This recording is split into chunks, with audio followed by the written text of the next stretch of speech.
tiring. Well, in that case, what are we drinking? Same for the goddaughter.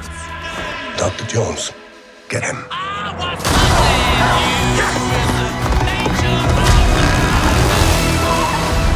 Hitler made mistakes, and with this, I will correct them all. You stole it. Then you stole it. And then I stole it. It's called capitalism. A few times in my life, I've seen things. Sorry! But I've been looking for this all my life. I want to fuck a priest. Do you really want to fuck the priest, or do you want to fuck God? Can you fuck God?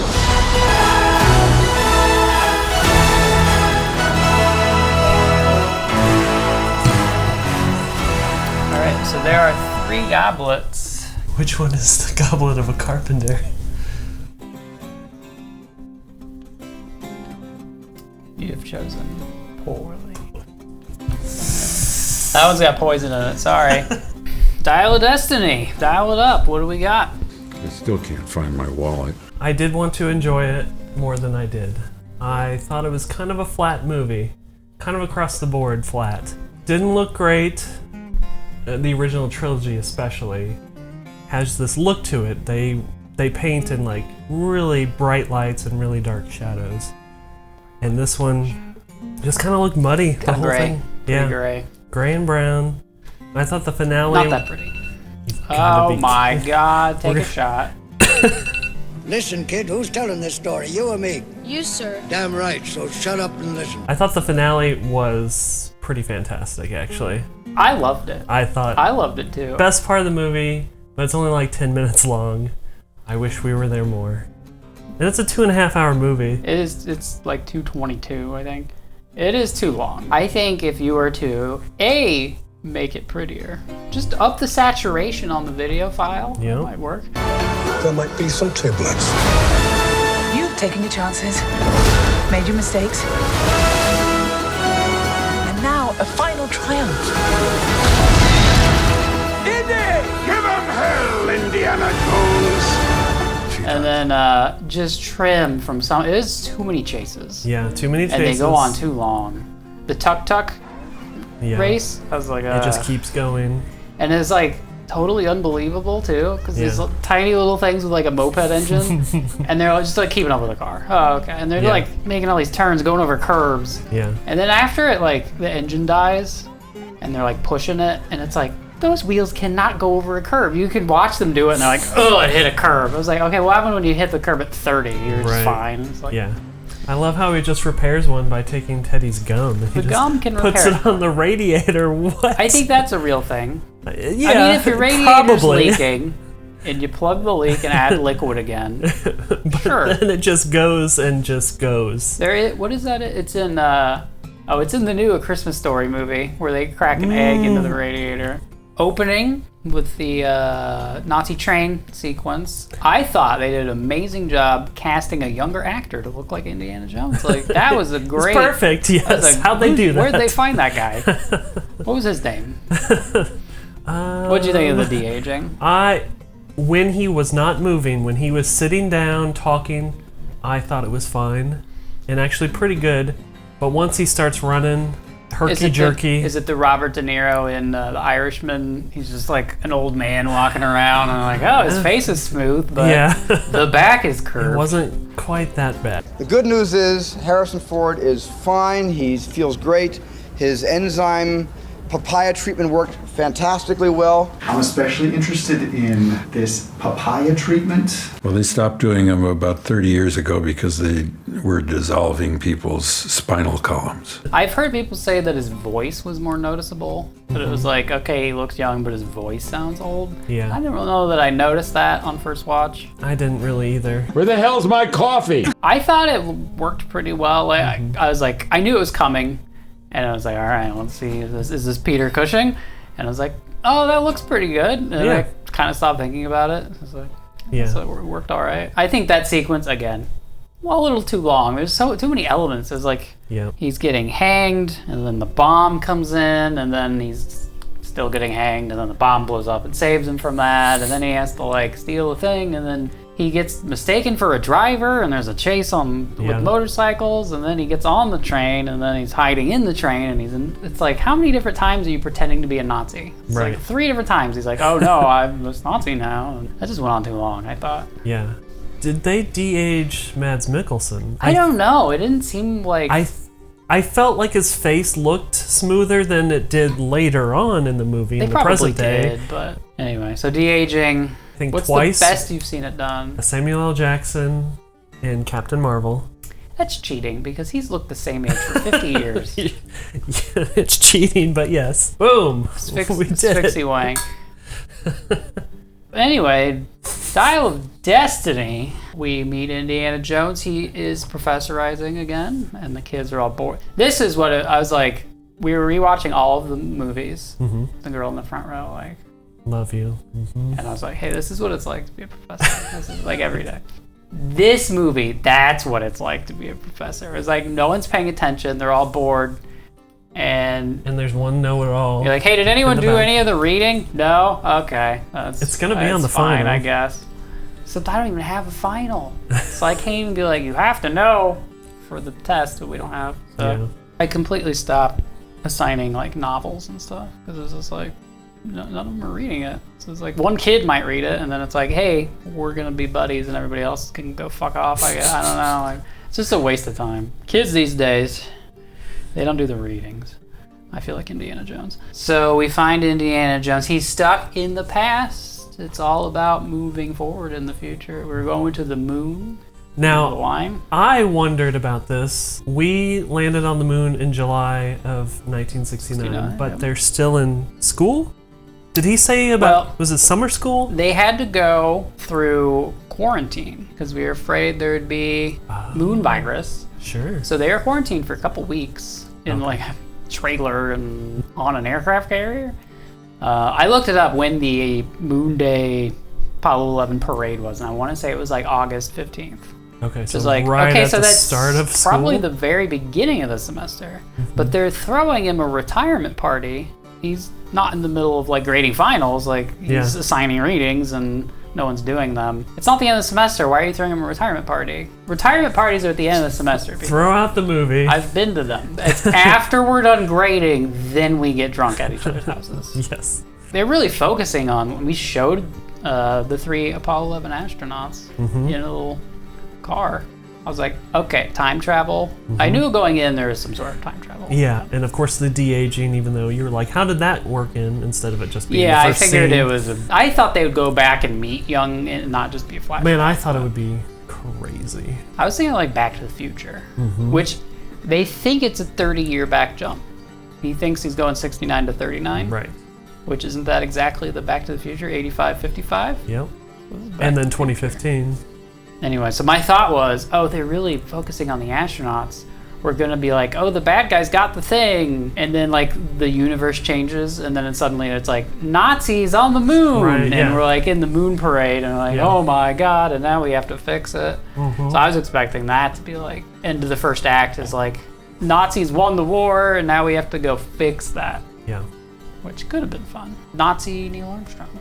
I started theorizing as I'm watching it, like, how crazy are they going to get with time travel? Like, is he going to use it and he's going to see sequences from the first 3 movies, you know? Back to the Future 2. Is he going to go back and wipe out Crystal Skull like it never happened? I have no knowledge about that and don't really care. Do you? So yeah, Indiana is living in the past and has to be literally dragged back to the future. Literally dragged. Punched. Weekend and at dragged. Bernie's style. Yeah, I want a deleted scene for that. We'll get to that later. Do you remember the name of the device? The Dial of Destiny. The Antikythera device. I've watched documentaries on it and I've read up on it, and I think that's a really cool, like, pulling from life, kind of like, well, the Crystal Skulls. Although, like, the timeline doesn't make sense because it was like, it wasn't really studied until like the 70s. And also when you look at it, it's just like barnacle covered rust thing. And it's very small. Like, with x-rays, we were able to see gears in it. And this, they're like, we pulled it out of the sea and put it together. And it's like, oh, it all works. I was like, yeah, sure, all right. What'd you think of the tone of this film? I feel like, again, I thought it was a little flat, just kind of across the board flat. I didn't think the jokes really landed that well. I sometimes worry that I wouldn't be such a feminist if I had bigger tits. It looked muddy. It needed to be more golden, not brown. It's more beautiful than I'd ever imagined. It's not Spielberg. I mean, it's just not. It's not. We got the guy from Girl Interrupted. We did it. And he has done better movies. He has done worse movies, but I liked Ford versus Ferrari. yeah, I'm a big Logan fan. 3:10 to Yuma. I don't care about superheroes. So I was like, all right, I'm done with the superhero thing with Spider-Man 3. I was like, all right, this is good. I'm done. That's almost 20 years ago. X-Men 3, Spider-Man 3, and I'm over right it. after another. Yeah, we're bored of these now. Let's go back to westerns and tone-wise. Okay, so I feel like when we do the Legacy sequel, because we're like, oh, Indiana Jones, this is a great character. Those movies are great. So we think of it with this like veneration is this amazing thing, and so they treat it. Okay, in those movies, it's goofy. And goofy shit happens, and it's like, yeah, there's action, but do we really care if anybody gets shot? He shoots a guy as a joke. Yeah. And now we're like treating everything like it's super, super serious.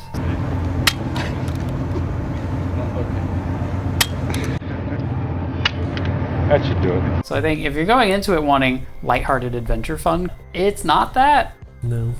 So if you want that, you're probably not very happy. But if you're willing to be like, all right, he's old and we're going to be old and sentimental about it, it was fine. I thought it was okay. I did enjoy it. I shouldn't have expected a lot. Especially with early reviews when it went to Cannes, I didn't care about it. I was like, what is Cannes those think about bougie Indiana people didn't Jones? care, That's not. But that's why they brought in Phoebe Waller-Bridge. I mean, she did add a punch to it. Yes. Like she was very indie circa Temple of Doom. I mean, she even had a young ward.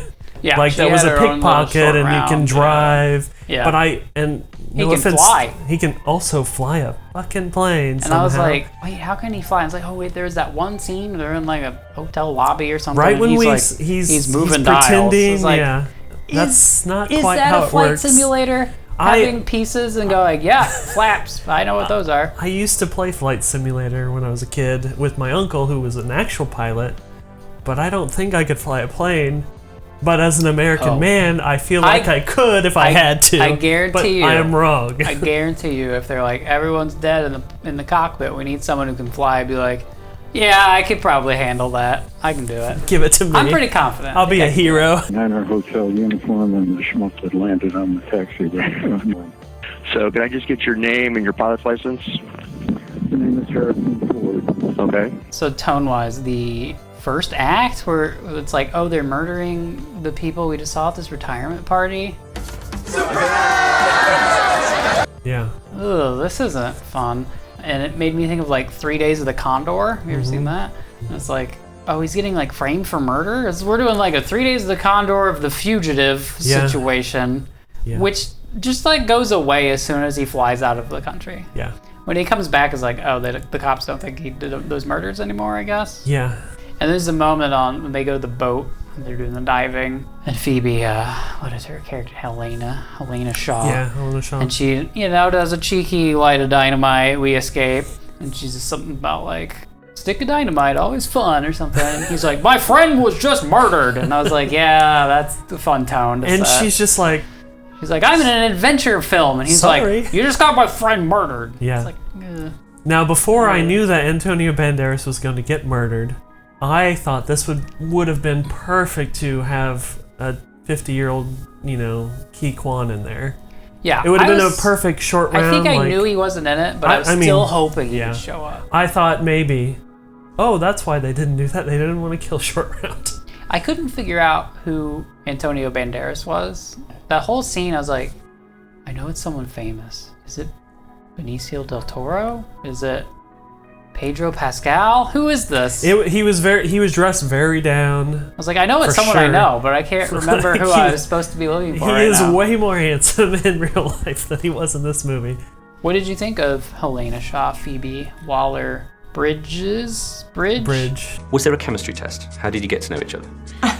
I met her in the street. She was mine for the price of a drink.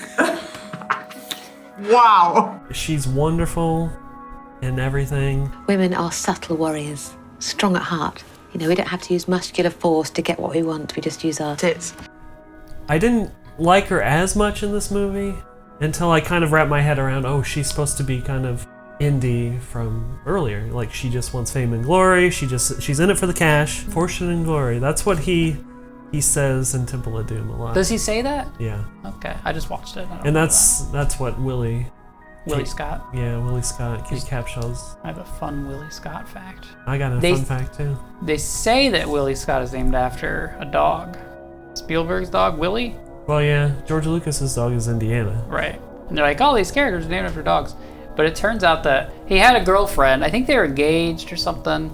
And then she left him for Willie Nelson. And then he named that damsel screeching bitch Willie. I was like, oh, this is a dig at Willie Nelson. I didn't know that. But he says it was named after his dog. I do like Willie Scott as the movie goes on. Like, there's kind of a moment where she kind of turns and becomes more... I don't think I was paying attention to her after that. I was like, I don't want to listen to you anymore. I'm gonna take my hearing aid and turn off that pitch.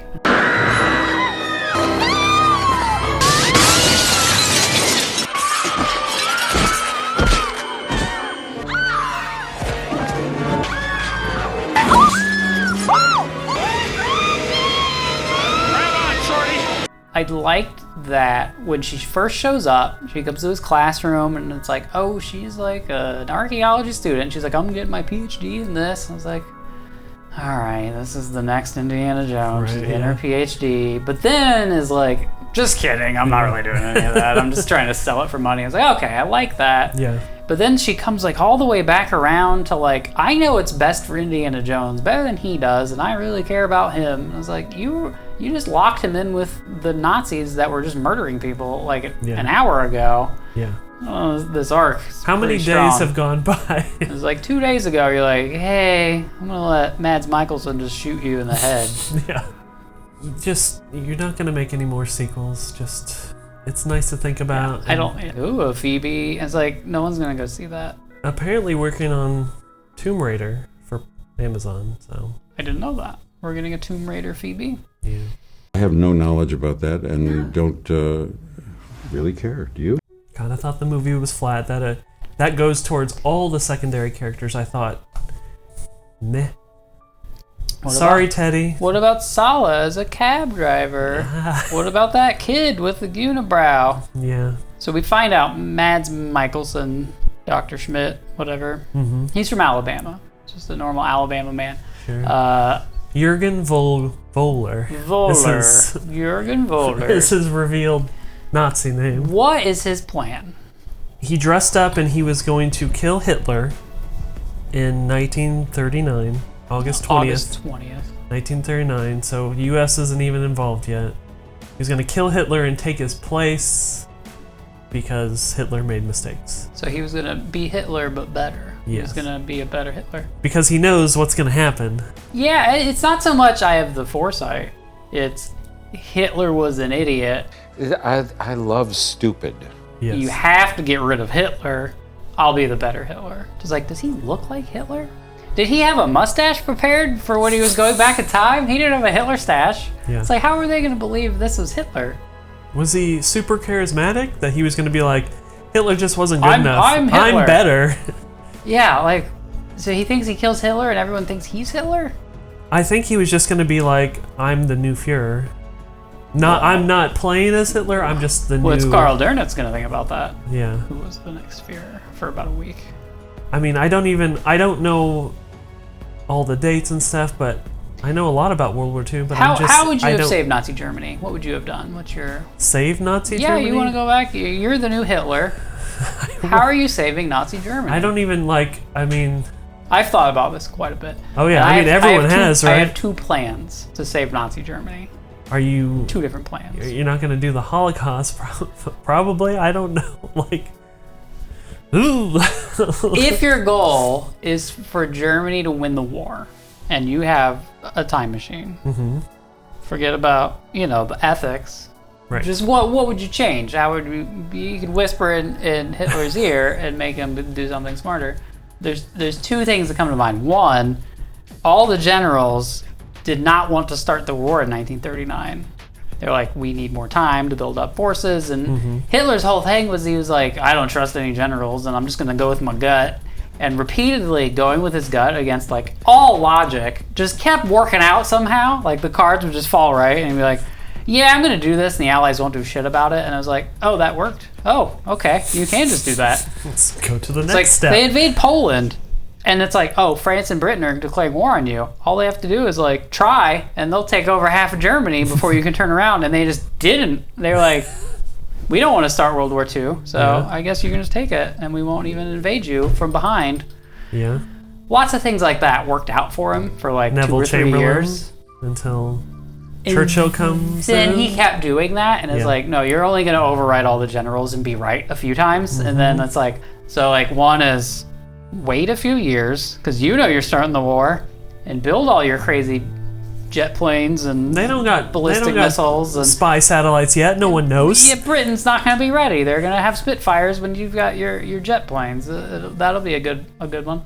And then you'll also have the Ark, so you can just Ark of the Covenant. March it forward and win everything. It seems like his plan is to stop the invasion of Poland. Is that? Because he's going like 2 weeks before that. That's right. That's it's what like, they so say. he's stopping the invasion of Poland. Is that the thing that is like, so he's wanting them to wait longer to start the war? Is that the plan? Starting the war then worked pretty well. Yeah, for a long time. Until about June of 41, where they took over like all of Western Europe. Yeah. And then they invaded the Soviet Union, and that didn't go so well. I think go back 2 weeks before Operation Barbarossa and be like, yeah, don't invade the Soviet Union. Oh, it's Puppy. Oh, hi, Puppy. Don't let Japan, egg on the Americans. So anyway, World War II has got to be the most alternate history novels ever, right? Yes. I mean, the biggest one is Man in the High Castle. Yeah, even Red Alert video game. Einstein invents a time machine in like the 60s. Okay. And they go back. That's what Oppenheimer's about, I think. Oh, okay. They go back and kill Hitler, and then they pop back to the 60s. The Soviets took over like all of Europe. It's like, killing Hitler, maybe not the best idea. I do have an idea for a film, and halfway through this movie, I was like, "Oh shit! This is my film idea I've had for 15 years. They're gonna steal it." Here's my movie idea. It's a comedy. Okay. Sure. Somebody gets a time machine. They go back, kill Hitler, come back to the future. When?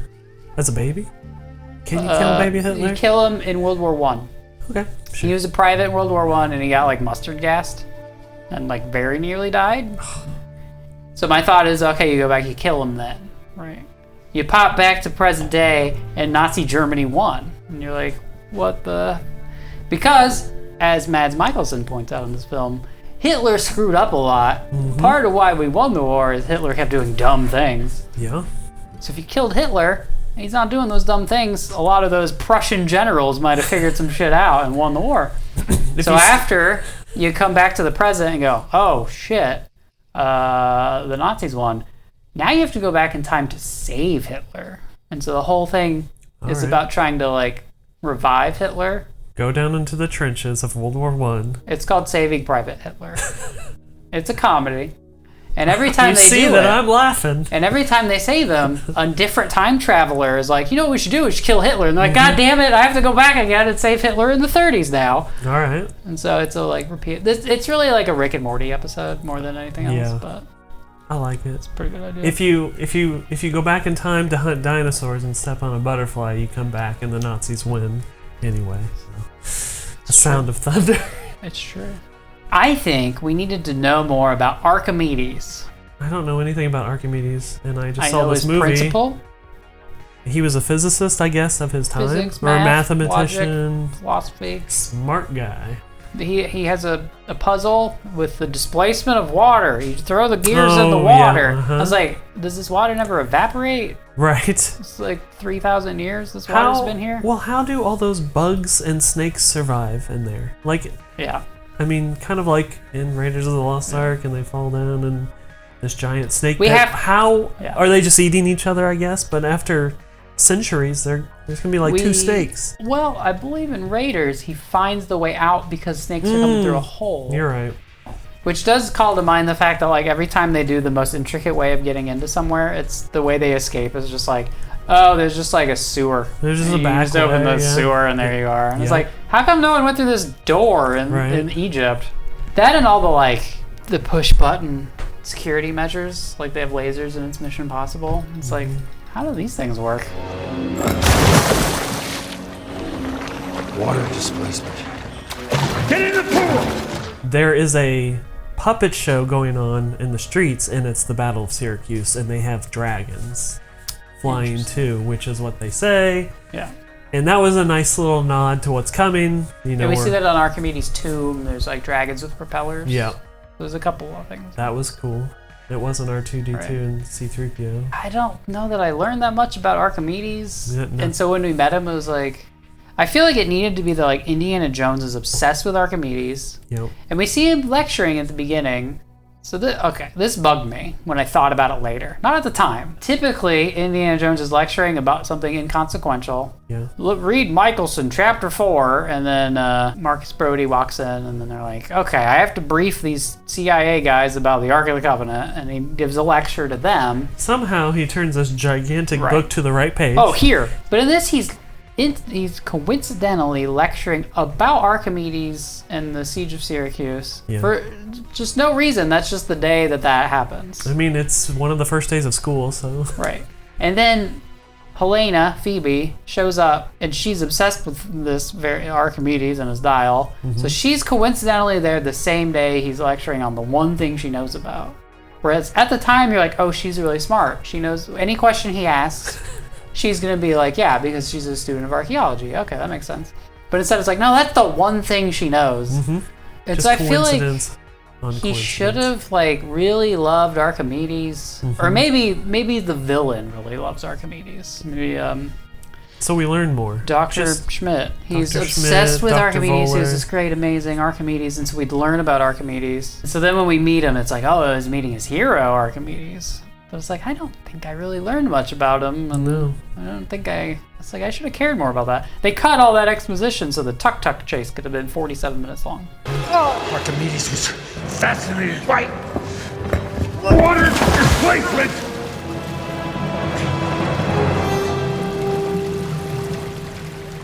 I also had a thought. Schmidt is talking about how amazing Archimedes is, and he's so genius, and then Indiana Jones is like, yeah, and he used all that knowledge to torture people, and here's this torture device he invented, and here's this famous statue of like him using a death ray on a prisoner. When Mads meets his great hero, he meets Archimedes, and Archimedes thinks he's a Roman, so he tortures him with the death ray, and it turns out the statue we saw earlier, it's Mads Mikkelsen getting tortured. That would have been great. I was not happy with the way Mads Mikkelsen died. I really want the Ark of the Covenant, and it melts your face. Yeah. I want the cup. I want the cup. It melts your face. And in this, You it was like, aged I need so the dial. quickly. I need the dial. It didn't quite take me where I wanted to go. It's like, And he just and crashes the in the plane, crashes. right? Yeah. I wanted Archimedes to kill him with an Archimedes invention. That's what I wanted. I wanted some torture. We had the tone for it. They It was really pretty held dark. back on most of the violence anyway. I mean, Yeah, Temple they of did. Doom is super violent and created the PG-13. I have gotten older.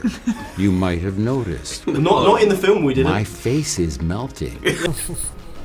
Oh, the mitt fell off.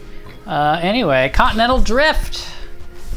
Yes. So we're about to travel through time? I didn't really know what he meant. Continental Drift! And then I was like, as you go through time, especially over a few thousand years, the continents are going to drift at least Hundreds of inches. hundreds of inches. Yeah. Okay, a few feet. But immediately I was like, wait, this doesn't make sense because they think they're re-entering in 1939, 30 years ago? Yeah. The continents are not moving a lot in 30 years. So Right. like your plane's going to be a foot to the left. That doesn't make It's any not a difference. big- That doesn't, big deal. I don't understand. And it's like, okay, actually it was you traveled 2,400 years into the past. And Continental Drift still didn't matter because they're still in Syracuse. Yeah. And so it's still Continental Drift is a total red herring in that moment. I had no idea why he was yelling it. Was he trying to freak him out? He essentially didn't want to do it right at the last second, but they were pulled in anyway. He does. So maybe Indy was getting to him, and maybe that was his play, but it didn't seem like it. It just wasn't. I don't know. If it's something like you have to be at an exact, precise point, it's a rip in the sky. It's right there. I don't know what. The bigger thing is not Continental Drift. That Indy would have known about where Earth was orbiting the sun. That's a little more important. No, because it's the same date. It's where's the sun and orbiting the Milky Way.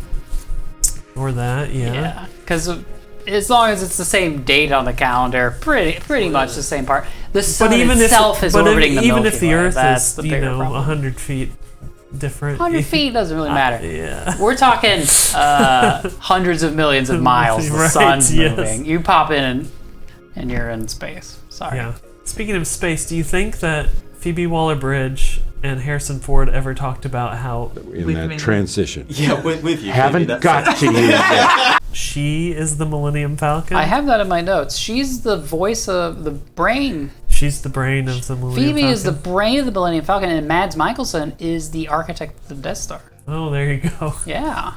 Well, as we go... It all comes together.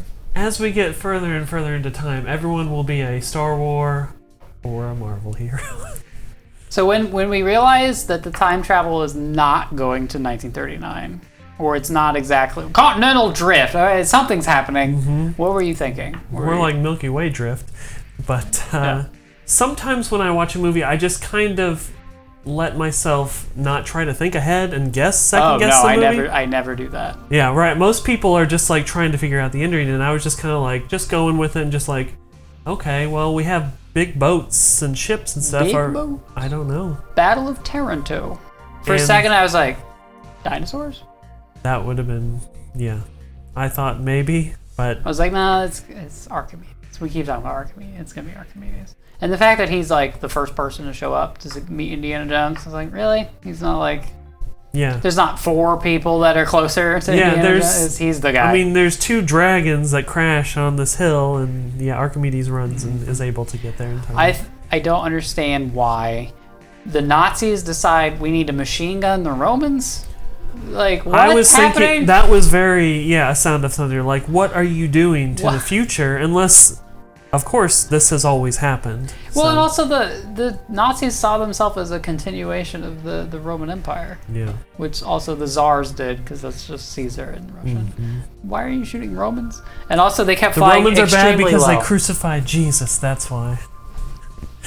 And then they poked him with the lance of Longinus, yes. Which made me think of Caligula, because Longinus is a character in Caligula, who's not the Longinus of stabbing Jesus. That can't be different Longinus. How you say it? They call him Malcolm McDowell as Caligula calls him Longinus. All right, you got it. I can quote Caligula to you extensively. It's one of my favorite films. Ah, Longinus. Longinus, you're not having any fun! Is it true that there's a conspiracy against me, Longinus? Well, Lord, that is, I mean, it seems there is a secret plot. A plot is always a secret. If it's not a secret, it's not a plot, but a plan. That is logical, is it not, Claudius? Isn't that Kubrick? No. It's Tinto Brass. What am I thinking? Spartacus.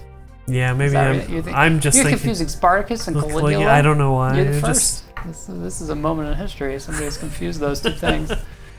Ah, Longinus, my financial wizard. Who are the richest men in Rome? Answer. The pimps. And they keep flying extremely low so they can get shot with like ballistas. And it's like, fly higher. It's like, oh, I can't climb. It's like, no, look. That's like saying, this car can only go exactly 61 miles per hour. No faster, no slower. This is exactly where I have to fly. I had another thought ending. Indiana's like, leave me here. Leave me. I'm an old man, so I should just die in the past. What if Indiana Jones, he's been idolizing Archimedes all these years. He's this amazing guy, whatever. We get there, And he's like, I want to meet Archimedes, because he doesn't immediately rush to them. They're like, he's off in a cave somewhere. Just leave me here. I'm going to go meet Archimedes. And Phoebe goes back. The little kid shows up and is like, you're a weird person from the future, and the word we have for that is Archimedes, and it turns out Indiana Jones is Archimedes. And we have a statue of Archimedes, and it's like, oh, that totally is Harrison Ford. Harrison Ford is Archimedes. We cut to the future, and she's like, what happened? We left him there, and she goes to like the British Museum, because they would have it there. They would have stolen it. And she's looking at it and goes, Archimedes has a scar right here. He belongs in a museum. Dun, dun, dun, dun. Dun, dun, dun. Oh my god. They should have hired me. Instead, she punches him in the face and knocks him unconscious. Black. Which, is bad for you. But in the Indiana Jones world, I think we've established probably at some point that getting knocked unconscious is just a time travel device, essentially, right? Yeah. I mean, just movies in general. Like, people get knocked out all the time. Adventure movies. It's like, hit someone with a frying pan. They're just unconscious for a few hours. A few concussions in your life. No big deal. I want to see the deleted scene of Phoebe dragging around Indiana Jones and then getting him in the plane and then getting them through the time. It's like, this is Weekend at Bernie's 3. And not being shot again and again. Right. Shia LaBeouf, he really got written out of this series because he trashed Crystal Skull when he was supposed to be promoting it. K-19, the Widowmaker. Don't do that. Steven Spielberg will make a lifelong enemy of you if you're like, yeah, this movie wasn't very good. No, you go on talk shows and be like, this movie was the best movie ever made. And then after the box office comes in. What kind of a name for a movie is that? K-19. It's a stupid name. It's stupid. Mutt Williams, again named after a dog. Mm-hmm. He fought actual communists in Crystal Skull and then signs up to fight in Vietnam. He's a very anti-communist kind of guy. Right. Do we get a prequel? Mid? What do you call it? It's not a sequel. It's not a prequel. It's between 4 and 5. Yeah, what are those called? Is that a prequel to 5? I mean, Solo. To 4? We just talked about Solo. That's one. What is that? It's a prequel. It's a Star Wars story. It's a Indiana Jones story. That's how they presented it. A midquel. I have something to play for you. I have some audio to play for you. The slightly uncanny nature of it, like, bugged me more than maybe any de-aging I've ever seen. I think just because Harrison Ford has the most perfect and consequential face in the history of the world. And that's whatever you just said. Does Harrison Ford have the most perfect and consequential face in the history of the world? I've always heard, I follow a lot of artists on social media, and I've always heard he is one of the hardest to get right. Interesting. Like when they draw him. Which is why they made AI do it. Yeah. This game is... a podcast would never do a hyperbole or anything. That is the Big Picture podcast by The Ringer, by the way. I felt it both necessary and appropriate to remove my pants. So we had 2 pantsless men photographed from the waist up. Film history. Who directed the film? James Mangold. Who also directed Girl Interrupted. Oh, he's directed a ton of stuff. I know. Ford versus Ferrari. My favorite, Logan. 310 to Yuma. 310 to Yuma is a great remake. Is this puppy in the shot? Not that one. That one. Her butt's in the shot. We have a new puppy. She's about 10 weeks old. Her name is Freya. Hail Freya. She fell into a lake today. So you want to do a shot? Here, check out this shot glass. Oh no. It's a Nazi shot glass? It belongs in a museum. But I found it in a thrift store in Oklahoma City.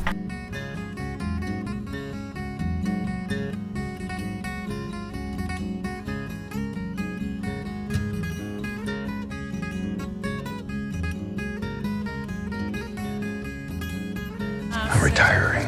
Well, in that case, what are we drinking? Austrian peach schnapps. Don't allow your children to become Nazis. We're gonna drink from their glasses, apparently. We're gonna toast their faces melting off.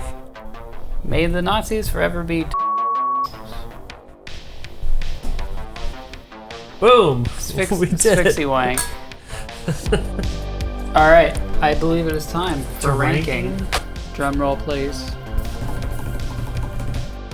Oh, for a second I thought you had Crystal Skull number 1. I was like, oh, we're doing just it. tricking you. Sure. Did I make it up, or is it a real expanded universe thing? Indiana Jones and the Wiener of